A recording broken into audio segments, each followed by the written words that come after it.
Hey guys, cheers to the weekend. Monday's tomorrow. Um,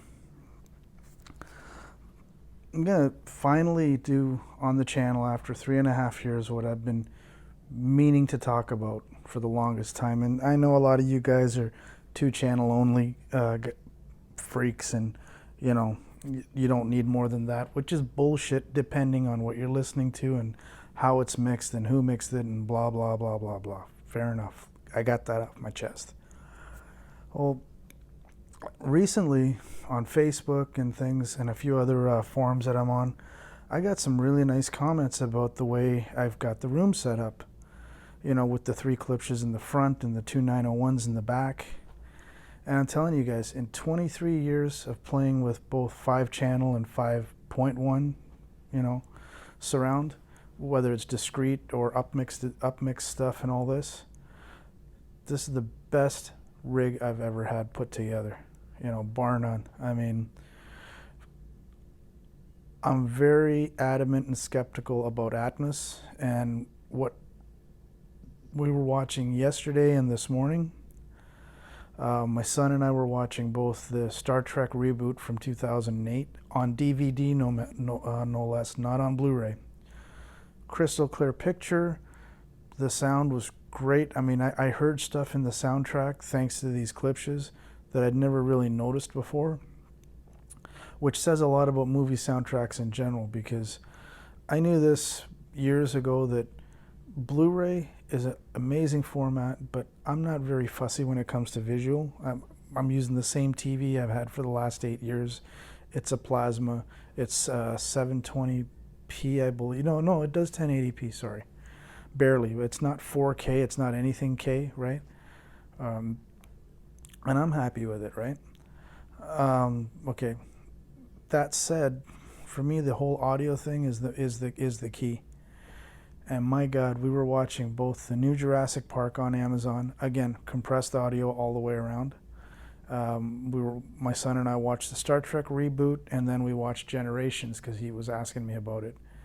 And just, wow, just completely, even though I've got the Heresy center channel vertical, when people are talking and things like that, and when there's actual center channel action going on, it really seems like it's coming from the TV.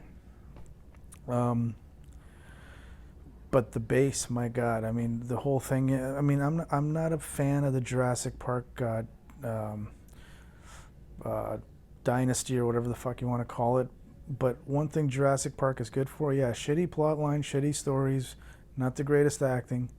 But when it comes to sound effects, man, I mean, everything goes back to the dinosaur footsteps from 1993, I think it was, or 92, and it was the first time DTS was premiered in the movie theaters.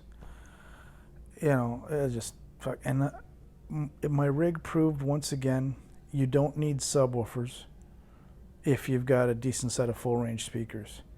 And to those people that are saying, oh, I can power my Cornwall 4s or any Cornwall or any Klipsch horn speaker except the horn-loaded Klipsch horns and the La Scalas. The rest of them are woofers in a box, whether it's ported or sealed box, and those woofers need juice. I don't care who you are, right? And I was shaking this living room like it was amazing, and it just said, I don't need the extra boxes. Do I want to hear a 20 hertz thud, Sure, but at the same time, I'm okay with a 30 hertz thud, But yeah, and I know I can get down to 25 hertz within room gain with these speakers. Obviously a bit attenuated, but it's doable. But yeah, and the other thing too, when it comes to Dolby Atmos, I'm really leery in having these 901s now as my permanent surround setup, because it's literally spraying the rear channels to the back walls and around you. If I'm sitting in the sweet spot, I have now a phantom rear center thanks to the 901s and the positioning, and when I listen to discrete 5-channel music on SACD or PCM DVD audio discs, DSD files and all that, there are a lot of mixes that for many, many years I bought them and it was kind of like ugh. It was like a meh moment. It wasn't like, oh, this is great. This is. Now that I've got this set up, all those mixes that I was kind of humming and hawing about, they just boom jump out to life. It's just absolutely amazing. You know, it's everything that's been said about these Klipsch speakers is very true. Everything that the 901s are known for, especially now using them as surround duty, it's like having a pair of subs almost for surrounds. So when there's actual full range material like there is in the Jurassic Park mix, and some of the Star Trek stuff, and definitely most of the properly mixed 5-channel stuff that I have, you know, on Blu-ray, DVD, audio disc, or SACD, if there's any bass in the back, these things will reproduce it, because I know I can hit 40 hertz with this all day, right?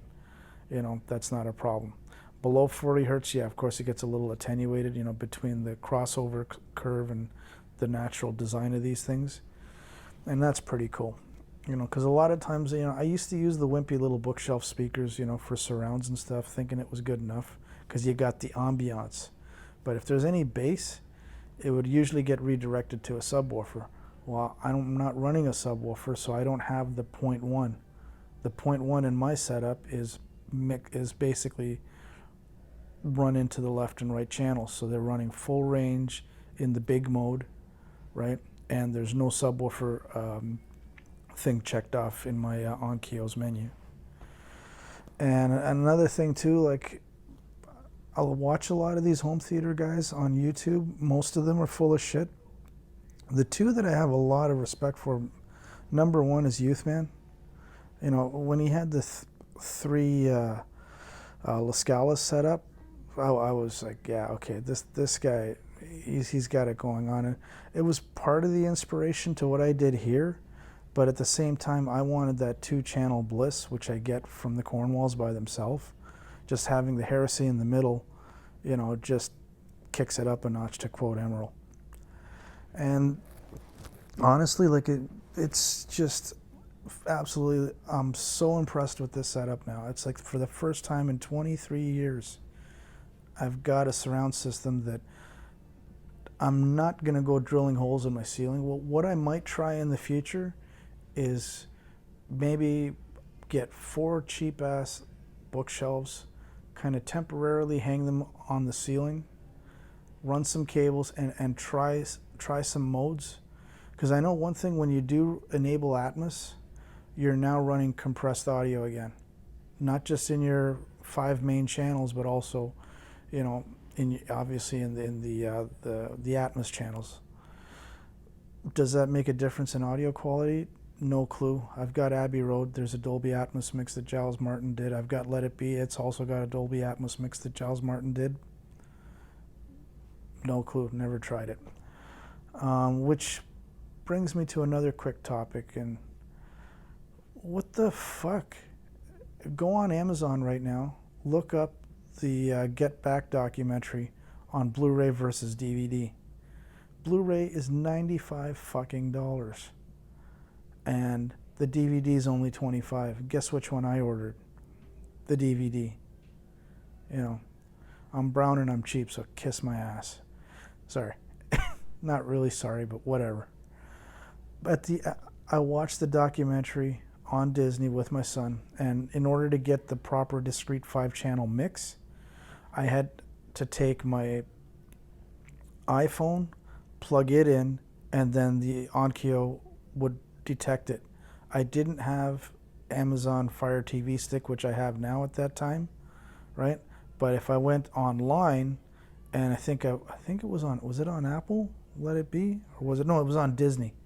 So you got it was in just regular stereo, and it's a really nice mix that Giles Martin did. There's no argument for the whole documentary, you know. But between what Peter Jackson did with the video and what Giles Martin did with the audio, I mean, this is still January 1969. How much clearer is it going to be between the Blu-ray version and the DVD version? As far as the DVD only having the compressed 5-channel mix, I'm okay with that. My Beatles anthology is all 5-channel, you know, DTS and Dolby Digital. It would be nice though if they did have a PCM uncompressed, either 48 kilohertz 16-bit or a 9624 track to go along with it, but we'll see. Other than that, guys, hey, like I said, I'm gonna be doing some more home theater related stuff, content, basically content that I listen to, maybe go through my collection a little bit there, you know. And I've been doing this 5-channel thing for this many years, and this is the first time ever that I'm, you know. Oh, one more side note. Yeah, I paid $95 for Elton John's Captain Fantastic and the Bound Art Cowboys on SACD because I lost out at Exponent for $30, and then I tried to buy a scratched up version for $10, and the scratched up version, I sanded it, polished it, only the CD layer would work, so then I broke down and bought this thing. No regrets. Now my Elton John SACD collection is complete for the SACDs that I like. And I had the old LP version of that, and this thing blows it away. Gus Guinness's 2-channel mix, brilliant, right off the original masters from the man himself. The 5-channel mix, I forget the gentleman that did it, but it's basically PCM to DSD, which I'm fine. That's cool. So there we go, guys. There's my ramblings. And again, have a good weekend. Thanks for supporting the channel, and we'll see you on the next one. Bye for now.